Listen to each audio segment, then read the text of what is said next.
शांततेचं आमचं आंदोलन आहे, फक्त निवेदनच द्यायचं आहे विभागीय आयुक्ताला आणि मग ते देऊन आम्हाला जायचं आहे. एकदा आमची बाजू मांडायची आहे, त्याला शांतपणे आम्हाला पोलीस प्रशासनानं साथ द्यावी, त्यांनी धाडस करू नये आम्हाला कुठं थांबवण्याचं. ते केलं तर मग प्रहार स्टाईल आहे. का बरं तुम्हाला परवानगीसाठी असं जरूर ठेवलं असेल, काय कारण होतं माहीत नाही. मला वाटतं ते तर आमच्याकडे सध्या यंत्र नाही आहे, त्यांच्या डोक्यात काय चालू आहे. सरकारचा काही हस्तक्षेप असेल मला नाही वाटत म्हणजे ते हस्तक्षेप करेन म्हणून. केला तर महागात पडन.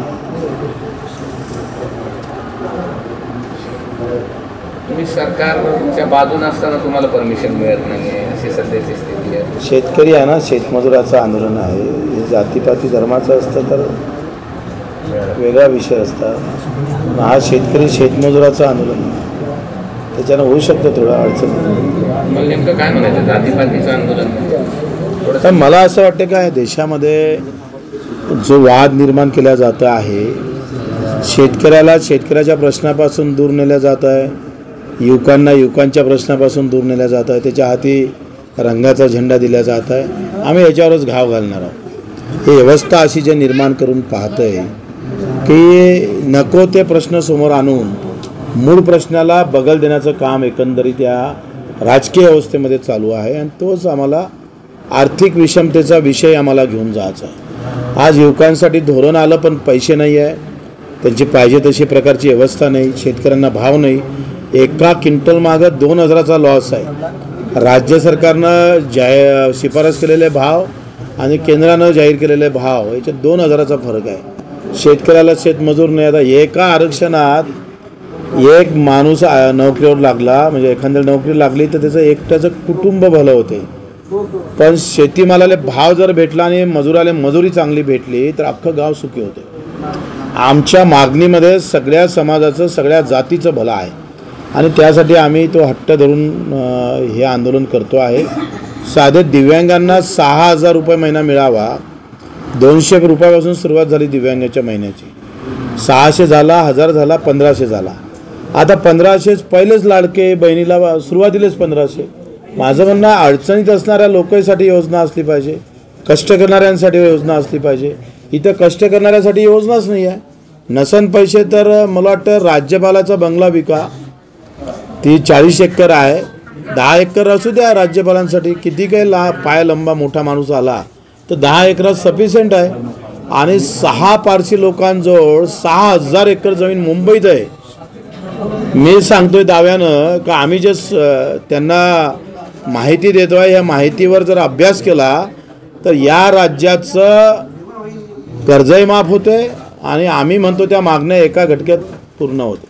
प्रकाश आंबेडकर असं म्हणतात की 55 लाख ज्या नोंदी आहेत त्या रद्द करा. तुम्ही या नोंदी मिळवण्यासाठी जरांगेंसोबत बैठका घेतल्याचा बरेच प्रयत्न केले. प्रकाशजी आंबेडकरनंच पाठिंबा दिला होता. सगळ्यात अगोदर पाठिंबा देणारे हे प्रकाशजी आंबेडकरच आहे.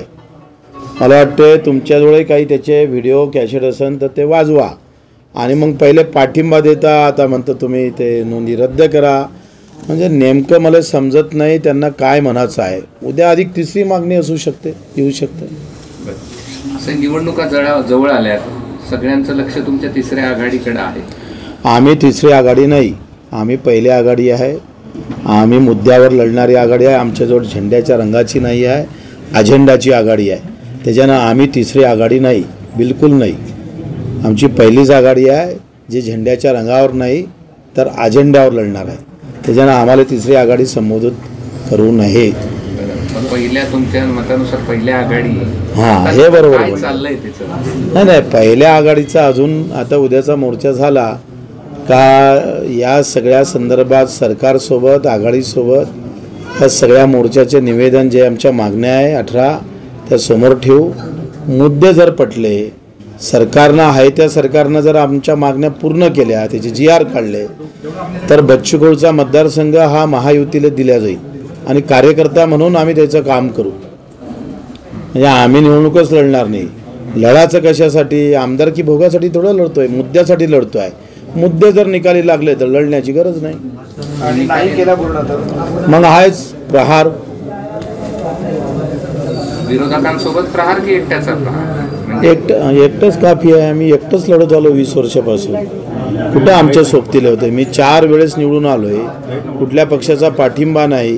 कोणी आमच्या प्रचाराला नेता नाही, अभिनेता नाही आहे. आणि तीच व्यवस्था आम्ही महाराष्ट्रात निर्माण करू. विरोधकांनी तुमच्या मागण्या प्रस्ताव मंजूर केला तर काय तुमची भूमिका? मी सांगितलं अचलपूर मतदारसंघ त्यांना देऊन दिला, मेळघाटही दिला. त्यांच्या उमेदवाराचं काम बच्चू कडू करा.